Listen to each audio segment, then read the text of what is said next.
Hi everyone! Welcome again to my channel. So for today's video guys ay andito ako ngayon sa bukid. Hapon na. So ayan. Ito nga pala yung luma kong mini greenhouse. Dito nakatayo yung luma kong mini greenhouse. So ito na yung hitsura ngayon. Yung mga pipe ay niligpit ko na. Tapos yung mga succulents ay nilipat ko na sa bagong garden nila. Ayan. So ito na lang yung mga natira. Tapos yung ginawa kong succulents garden, eto na rin yung hitsura. Ayan. Tinanggal ko na yung mga ano dito nakatanim. So ito na lang yung ano natira, oh. Ayan. Pero hindi pa totally natanggal ko lahat. Meron pang Romioni ay. Ito. Tapos meron pang ghosty. Ayan, ghosty yan guys. Tapos ito nga pala yung pinropagate ko na dahon ng mga burostil. Ito na yung hitsura nila. So dito ko nilagay kasi pinaulanan ko. Sobrang dry kasi kaya ayan, dito ko muna sila nilagay. Tapos yung tinusok ko na mga blue jelly beans. Nagsimula na silang pumula. Ayan. So ito ikakatings ko lahat to. Ilipat ko sila sa bagong garden nila. Tapos ito iripat ko, ilagay ko sila sa sa pot. Yan. Napaka-chubby ng mga dahon. Oh.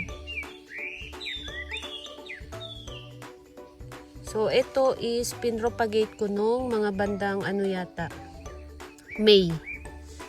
Yung mga dahon sa stem na tinanggal ko kasi nga, di ba nagripating ako ng mga cuttings na burostil. Tapos yung mga dahon sa stem, ito sila. Yan. So napaka-chubby, napaka-cute. And then, dito naman, hindi ko pa nailipat lahat. Yan, mayroon pang dito, blue jelly bean. Yan, pero nag-cuttings na ako dito. Yan, may mga cuttings dyan. Oh. Yan, pinutulan ko. Tapos meron pa ditong bruns. Yung chubby ng dahon ni bruns kasi tinanggal ko yung plastic. So, sila dito? Unlimited sila sa ulan. Kapag umulan, ayun, nakakainom sila ng tubig. Pero so far ay okay naman sila. Hindi sila nagkakaroon ng mga mushy leaves. Kasi nga, na ngayon sa amin dito is autumn. So, medyo dry na yung hangin. At hindi na rin mainit. So, ayan. Ito yung season na maganda rain or shine. Lalo na kapag stable na. Maganda sila rain or shine kapag autumn season. Yan. So, ito na lang yung mga natira. Tapos itong sedum. So ito yung isa sa sedum na pinarami ko kasi kumunti. So ayan, marami na naman siya ulit. Makapal na naman siya. Tapos itong ganito na sedum, kahit nahulog lang yan, ayan. Mabilis to siyang mabilis siyang dumami. Ayan oh. Kahit saan-saan na lang siya oh. Nandito pa oh. Ayan, mga sedum. So, punta tayo sa bago kong ginawang garden. Let's go! So, ito nga pala yung bago kong ginawang garden ngayon. So, dito ko nilipat yung mga succulents ko na nakatanim sa loob ng mini greenhouse. Tapos, yung ginawa kong garden, dito ko sila nilipat lahat. So, dito ko sila pinagsama-sama. Tapos, kung nakita ninyo, masikip na. Kaya, hindi ko na maitanim dito yung blue jelly bean tsaka yung Merinay at yung bruns. So, ang naisip ko ay dito ko na lang sila ilagay. Ayan, mag-extend ako dito banda para sa kay blue jelly bean tsaka kay bruns. Tsaka yung Merinay, dito ko ilagay, itanim.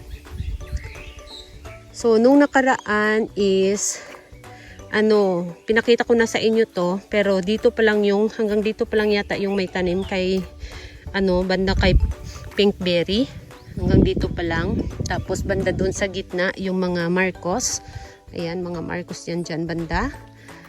So ngayon is talagang puno na guys. Ayan, punuan na. And kung napansin ninyo, wala nang yung itim na itim na plastic. So hindi na ako naglagay ng itim na plastic kasi ang experience ko dati doon sa ginawa kong garden is mahirap magdilig and then mahirap magbudbud ng pesticide. Kaya yung mga uod na kumakain sa mga dahon nila is ulyukan sila sa mga dahon ng succulents ko. So kaya hindi na ako naglagay ng ng itim na plastic para mas madali silang diligan tsaka budburan ng pesticide. Ayan. So yun yung purpose kaya hindi ko na nilagyan ng plastic. Tapos may nadiscover ako ngayon na bago lang kasi nung nakaraan napakalakas ng ulan. So naglagay naman ako dito ng plastic. Ayan yung plastic. Para hindi lang sila mabasa. Pero dahil sa sobrang lakas ng ulan ay nakapasok dito sa loob yung tubig. So kung napansin ninyo, tingnan ninyo, ayan hindi siya masyadong nakaangat yung ginawa kong garden. Hindi katulad dati na medyo inangat ko. So ang naisip ko ngayon is kutkutin ko dito sa gilid. Diyan din sa kabila para medyo umangat to siya para hindi basta-basta makapasok yung tubig. So yun na naman yung next na gagawin ko dito. Yan.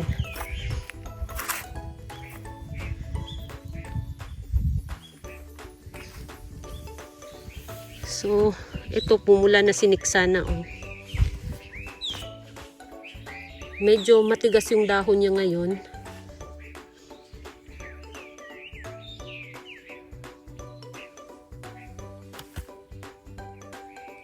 So, ito nga pala siya si Koigokuro.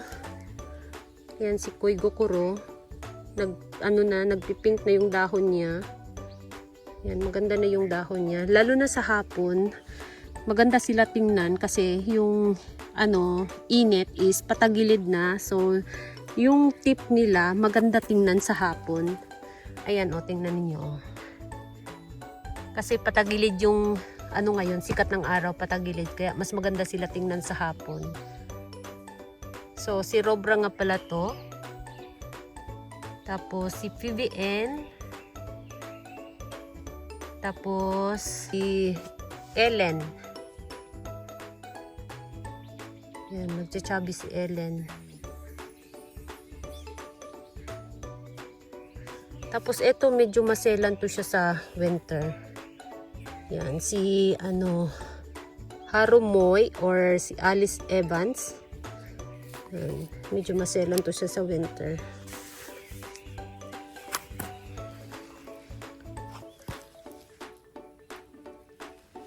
Tapos nag-start ng pumula yung dahon ni Blue Elf. So may mga pa rin siya, may mga damage pa rin siya. Ayan mga kinain ng uod. Tapos ito si ang laki. Sobrang laki niya guys. Si Runyoni Eye. Tingnan niyo yung kamay ko. Ayan Ayan siya kalaki. Malaki siya guys. Tapos yung galing sa ko dati. Yung arrangement ko dati na napakaliit. Ito. Ngayon ganyan na siya kalaki guys. Ang laki na ng mga roset niya. Ayan. 'Di ba?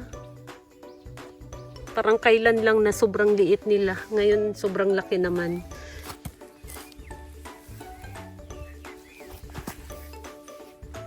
Tapos ito mga Marcos. Yan.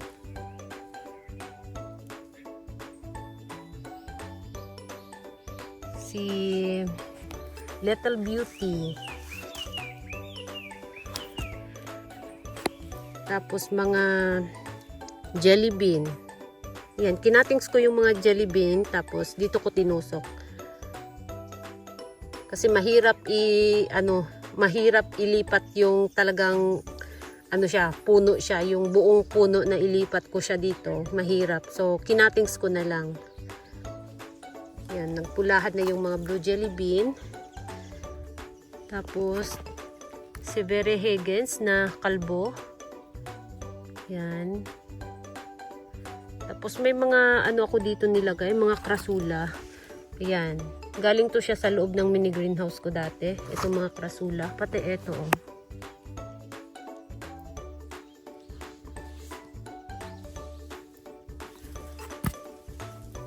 Tapos si ano naman, si apus. Yung dalawang malaking apus ko, eto. Yan guys, ang ganda ng kulay, oh. Tapos may baby siya guys. Eto, oh. Nag-produce siya ng baby. Parang marami siyang baby. Yan, parang 3 yung baby. Tapos, ito naman is may bulaklak dito banda.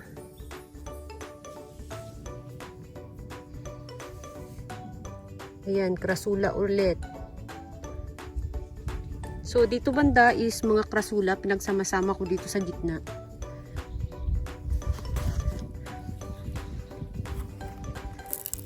Tapos, mga ano, pink frill. Ayan, si pink frill. Si Mira. Sobrang laki din ni Mira. Mas malaki pa siya sa kamay ko.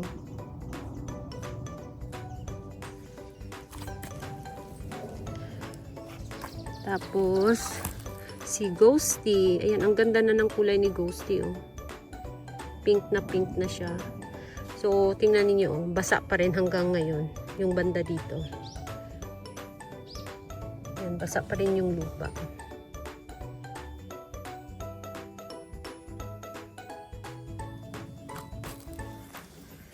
And then, ito naman siya si ano, party dress. Yung galing sa loob ng mini greenhouse ko na nilagay ko sa garden. Ayan, ito siya. So, unti-unti na siyang nag-recover ngayon yung dahon niya. So, ito yung mga nasira nung ano, pagkatapos ng summer. Ito yung mga nasira. So, ngayon yung bagong dahon niya ay ayan, medyo makinis na ulit. So, kumukulay na rin siya. Tapos, naglagay ako dito ng mga frolifica sa gilid. Ayan.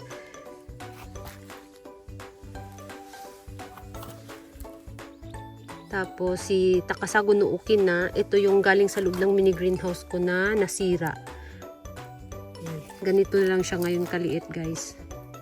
Dati sobrang laki niya. So, ganito na siya ngayon. Tapos yung baby niya, ayan, nasira din.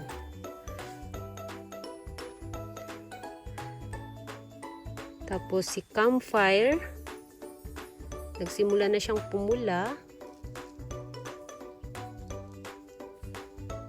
Ito, hindi ko alam kung anong pangalan nito. Tapos yung, ano ko, Douglas Hunt. Dito ko nilagay. Ayan, si Douglas Hunt. Maganda na yung kulay ni Douglas Hunt. Nagpipink-pink na siya. Tapos mayroon ako ditong mga tinusok na ano, blue jelly bean to siya, guys. Tinusok ko dito sa gilid.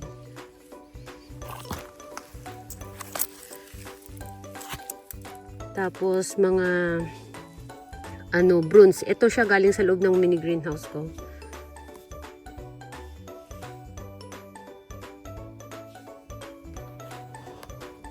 Ayan.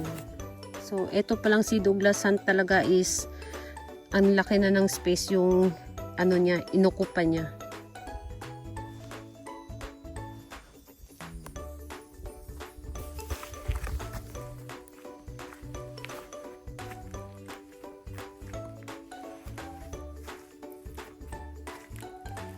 So, dito nga pala kapag ano na, mga bandang 2:00 ng hapon, ano nga pala sila dito kapag autumn season, medyo nasa shaded area sila kapag autumn season kasi dahil dun sa kahoy, ayan, kung nakita ninyo yung kahoy, patagilid na kasi yung sunlight. So, ayan yung nakatabon sa mga succulents ko dito. kapag alas 2 ng hapon. Kahit dito sa sa mini greenhouse ko, siya, shaded siya. Between sa 1:00 hanggang alas 2. Shaded dito banda. Dahil dun sa kahoy. So ngayon is alas 4. Ayan. Nakaka-receive na naman sila ng sunlight. Kasi yung init is nandito na. Ayan, nandyan na siya. So, kanina nandyan siya. So, maganda nga pala siya tingnan kapag ganito. Ayan. Kapag ganito yung maganda siya tingnan.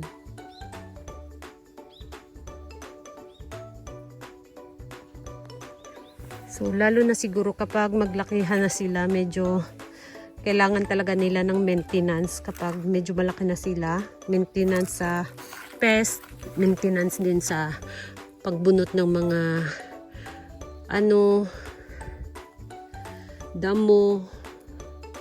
Yan. So kapag napunta ako dito ng hapon, nagbubunot ako ng damo dito banda. Habang maliit pa yung damo, binubunot ko na. Hindi ko na inaantay na lumaki. Kasi baka biglang mag-jungle.